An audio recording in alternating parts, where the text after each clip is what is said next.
दोस्तों मैं अनिल कुमार फिर से अपने YouTube channel Anil arts classes Sitamarhi में आप लोगों का हार्दिक स्वागत करता हूं। दोस्तों आज का जो मेरा टॉपिक है वो आपको 19 सितंबर से जुड़े हुए न्यूज़पेपर एनालिसिस है और इस न्यूज़पेपर एनालिसिस में हम लोग करंट अफेयर से संबंधित प्रश्नों का विश्लेषण करेंगे। इसके अलावे जो हमारा परंपरागत प्रश्न है उसका भी विश्लेषण करेंगे। तो आइए इसे शुरू करते हैं। तो अभी हाल ही में क्या हो रही है कि संयुक्त राष्ट्र संघ की जो महासभा है यानी जनरल असेंबली उसकी 75वीं महासभा का आयोजन किया जा रहा है। तो इसमें भारत की ओर से प्रधानमंत्री नरेंद्र मोदी जो है वह स्वीकृत किए हैं।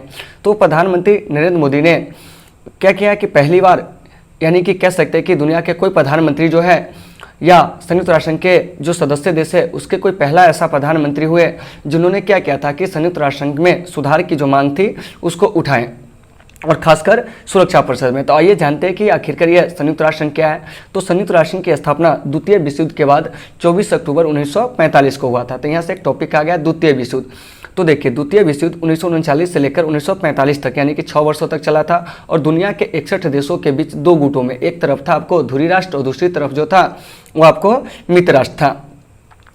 तो विश्व में शांति स्थापित करने के उद्देश्य से 24 अक्टूबर 1945 को संयुक्त राष्ट्र संघ का गठन हुआ था और इसके जो प्रमुख अंग है वो आपको 6 है। तो इसमें सबसे पहला है जनरल असेंबली, उसके बाद सेक्रेटरी काउंसिल जिसको हम लोग सुरक्षा परिषद कहते हैं, इसके अलावा आर्थिक और सामाजिक परिषद, सचिवालय हो गया, सचिवालय के अलावा आपको प्रन्यास परिषद हो गया और अंतर्राष्ट्रीय न्यायालय हो गया।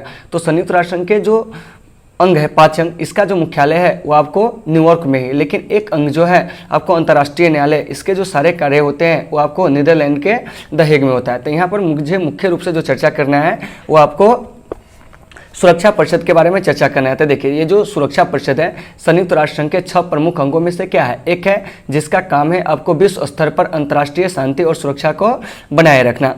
तो ये जो सुरक्षा परिषद है इसमें 2 प्रकार के सदस्य होते हैं। एक जो होते हैं आपको अस्थायी सदस्य जिसको हम लोग P5 के नाम से भी जानते हैं, परमानेंट सदस्य, ठीक है। तो इसमें जो है आपको कौन कौन है, अमेरिका है, इंग्लैंड है, फ्रांस है, रूस है और चीन है। तो ये सब आपको संयुक्त राष्ट्र संघ के अस्थायी सदस्य देश है, ठीक है।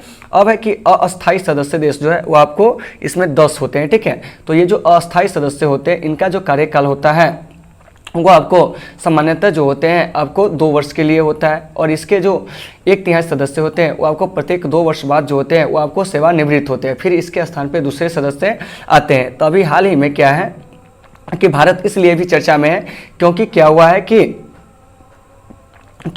सुरक्षा परिषद में क्या हुआ कि भारत को 8वीं बार क्या हुआ है कि जो उसके अस्थायी सदस्य है इसके रूप में नामित किया गया और भारत का कार्यकाल जो होगा अस्थायी सदस्य के रूप में वो आपको 2021 से लेकर 2022 तक होगा, ठीक है। तो इसीलिए इसमें क्या है कि सुधार की जो आवश्यकता है इसके बारे में हमारे प्रधानमंत्री नरेंद्र मोदी ने काफ़ी जोरों से इस मुद्दा को उठाया। तो देखिए संयुक्त राष्ट्र संघ के सुरक्षा परिषद में सदस्य देश कितने हो गए, 15, 10 अस्थायी सदस्य देश और 5 जो हो गया वो आपको अस्थायी सदस्य देश। अब आइए अब हम बात करते हैं नारकोटिक्स कंट्रोल ब्यूरो के बारे में, क्योंकि अभी हाल फिलहाल काफ़ी ज़्यादा यह चर्चा में सुशांत सिंह राजपूत के मौत के मामले को लेकर।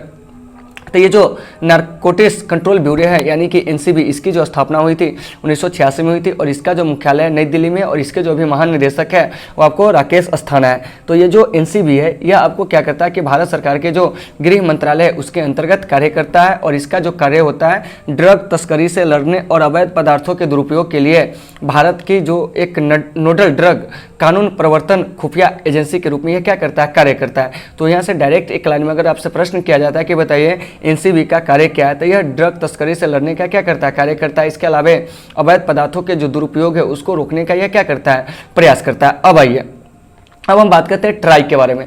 तो ट्राई का जो पूर्ण रूप होता है वो होता है आपको telecom regulatory authority of India. तो ये जो ट्राई है, ठीक है, इसका जो गठन हुआ था 1997 में हुआ था और इसका जो मुख्यालय है वो आपको नई दिल्ली है और अभी जो इसके चेयरमैन है वो आपको PD बघेल बने हैं, ठीक है, और यह आपको RS शर्मा का स्थान लिया है। तो यहाँ से एक प्रश्न कभी कभी पूछ लिया जाता है कि ट्राई के चेयरमैन की नियुक्ति कितने साल के लिए होती है। तो ट्राई के जो चेयरमैन होते हैं उसकी नियुक्ति जो होती है वो आपको 3 साल के लिए होती है। तो यहाँ से आइए इसको थोड़ा सा हम जान लेते हैं कि ट्राई का पूर्ण रूप क्या होता है, telecom regulatory authority of India यानी भारतीय दूरसंचार विनियामक प्राधिकरण, और इसका गठन हुआ था 1997 में और इसका मुख्यालय नई दिल्ली है और अभी जो इसके नए चेयरमैन है PD बघेल है, ठीक है, और ये RS शर्मा का स्थान लिया है। तो ट्राई के चेयरमैन की नियुक्ति कितने वर्ष के लिए होती है, तो 3 वर्षों के लिए होती है। तो इस चीज़ को भी आपको क्या करना है, याद रखना है, ठीक है। अब आइए आगे हम चर्चा करते हैं कि हाल ही में क्या हुआ कि भारत और जापान की नौसेना का क्या हुआ था कि 3 दिवसीय जो नौसैनिक अभ्यास है जिमेक्स 2020 यह आपको अरब सागर में क्या हुआ है, संपन्न हुआ है। तो अगर आपसे प्रश्न किया जाता है कि बताइए कि अरब सागर में हाल ही में भारत और जापान की नौसेना के बीच में क्या हुआ कि सितंबर में कौन सा अभ्यास संपन्न हुआ है, तो वो आपको जिमेक्स 2020 हुआ और यह नौसेना का क्या था, अभ्यास था। तो इन सारे तथ्यों को आपको क्या करना है कि वीडियो पॉज करके लिख लेना, और इससे संबंधित अगर किसी प्रकार की कोई प्रॉब्लम होती है तो आप हमें कमेंट करके बताएं, हम आपकी हर समस्या का समाधान करने का प्रयास करेंगे। तो दोस्तों आज की इस क्लास को हम यहीं पर विराम देते हैं, फिर मिलते हैं अगले क्लास में। जब तक के लिए आप सबों से शुभ विदा, take care all of you.